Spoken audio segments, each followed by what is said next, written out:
Do you know how to give strong advice in English? Well, if you don't know, you had better listen to this tutorial. We use had better to give strong advice, to tell someone what to do.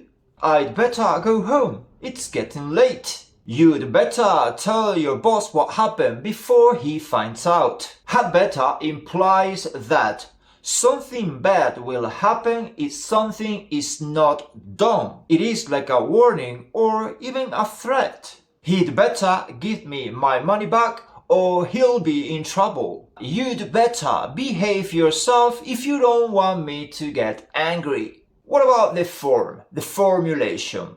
Had is the past form of the verb have. But the expression had better is not used to talk about the past, but instead it is used to talk about an immediate future. You'd better call me soon. I'll be worried. That's affirmative.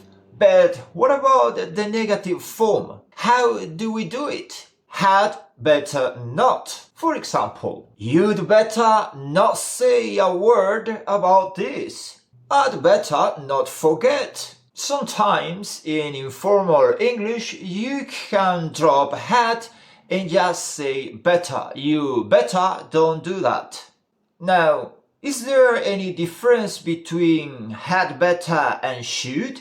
We use should to give advice, to say that something is a good thing. However, we use had better to give urgent advice or even a warning that will have bad consequences if you don't follow it.